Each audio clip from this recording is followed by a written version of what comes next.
और ये होलकर जो म्यूज़ियम है उसको देखते हैं इंदौर प्राचीन काल से। इंद्रेश्वर महादेव मंदिर, पुरातत्व अन्वेषण से इंदौर के आसपास पाषाण युग, ताम्रपाषाण इन सभ्यता की उपस्थिति का खुलासा हुआ। भूमौर्य टैंक और सुख निवास पैलेस इलाके इंदौर में सबसे पुराने आवास का स्थान है। प्रारंभिक पाषाण युग के दौरान यहाँ एक खुला आश्रय था। आज़ाद नगर इंदौर में नदी किनारे उत्खनन में एक सभ्यता का अवशेष पाया गया जो 4000 वर्षों से अधिक पुरानी है। संभवतः मालवा में ये ताम्रपाषाण युगीन निवास स्थान के निकटतम है। ये एक ग्रामीण व्यवस्था थी जिससे कच्ची दीवारों के साथ घास के छप्पर के घर थे। बजरी फर्श पर लकड़ी के पदों के द्वारा मंडित छत थी। विभिन्न प्रकार के मिट्टी के बर्तन भी पाए गए। ये सब 2100 ईसा पूर्व के बीच की अवधि के अंतर्गत आता है और 1800 ईसा पूर्व अगले 500 वर्षों के दौरान स्थान पर मिट्टी के बर्तन बनाने में एक उल्लेखनीय विकास हुआ। धातु शिल्प भी विकसित किए गए थे।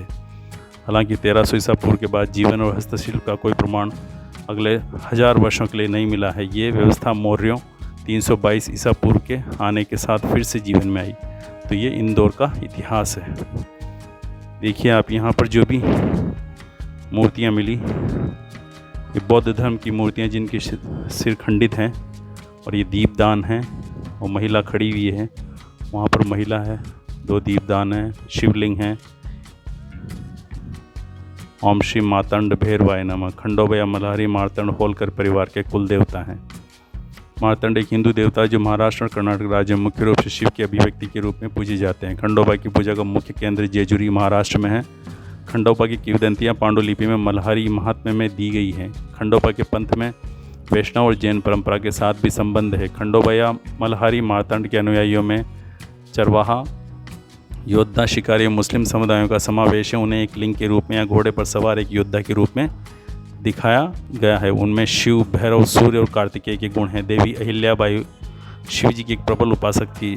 होलकर साम्राज्य के शासन करते समय उन्होंने शिव को राज्य को समर्पित किया था, जबकि स्वयं केवल एक संरक्षक ही शेष थी। सभी शाही घोषणाएं उनके साथ श्री शंकर के साथ हस्ताक्षरित मानी जाती थी। हुजूर श्री शंकर आदेश होलकर शासन के प्रथमादेश की तरह था।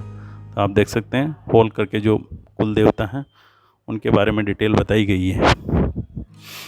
देखिए महेश्वर का फोटो है, ये किला महेश्वर का, और ये प्रोसेशन चल रहा है कोई भी प्रोग्राम हो रहा है उसका दृश्य है। मॉर्निंग ड्यूटी के रूप में पानी लेना दिखाया गया है। और अब आप देख सकते हैं ये महेश्वर का फुल बड़ा पोर्ट्रेट है। प्राचीन इंदौर, मध्यकालीन इंदौर। प्राचीन इंदौर में बुद्धकालीन चंड पद्योत बुद्धि के समकालीन थे। अत्यंत अवंती के शक्तिशाली शासक। इंदौर क्षेत्र का इतिहास उज्जैन और धार के निकट क्षेत्र से जुड़ा हुआ। इंदौर की संरचना अवंती के प्राचीन साम्राज्य का हिस्सा है। 6वीं शताब्दी BC के दौरान अवंती भारत की 4 प्रमुख राजतंत्रियों में से एक था। चंडप्रद्योत जो बुद्धि के समकालीन थे वे अवंती के शक्तिशाली शासक थे। इसके बाद 4वीं सदी BC में अवंती मौर्य साम्राज्य का प्रांतीय मुख्यालय था। राजकुमार अशोक उज्जैन में राज्य प्रतिनिधि थे। बाद में क्षेत्र शुंगस को पराजित कर दिया गया और उसके बाद 1वीं शताब्दी के AD में यह क्षेत्र पश्चिम क्षत्रप के अंतर्गत आया। फिर सातवाहन राजा गौतम पुत्र सातकर्णी के अधीन हुआ। धीरे धीरे यह क्षेत्र गुप्त वंश के अधीन हुआ। नदी के दक्षिण किनारे पर 2 से 1वीं सदी BC के मध्य एक स्तूप पाया गया है। पुरातत्व में प्रमाण बताते हैं घरों की दीवारों को पत्थर से बनाया गया था तथा उस अवधि के तांबे के सिक्कों के साथ रोज़मर्रा की ज़िंदगी में। उसी तरह मध्यकालीन इंदौर ऐसा माना जाता है कि बाद में इंदौर कलचुरी शासकों के अधीन था। 8वीं शताब्दी की शुरुआती दिनों में गुर्जर प्रतिहार वंश ने इस क्षेत्र को संभाला और अवंती के प्रतिहार राजा नागभट्ट ने उन पर अरब आक्रमणों का सामना किया जो तब तक शुरू हुए थे। नागभट्ट राष्ट्रकूट द्वारा सफल हुए थे।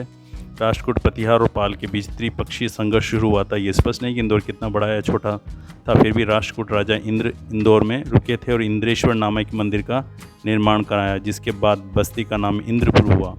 9वीं शताब्दी की शुरुआत में धार को अपनी राजधानी बनाने के साथ परमार राज्य की स्थापना हुई और उसके बाद 13वीं शताब्दी के मध्य तक इंदौर परमार राज्य का हिस्सा रहा। पुरातात्विक प्रमाण हैं जो इंगित करते हैं कि परमार के दौरान इंदौर एक निवास स्थान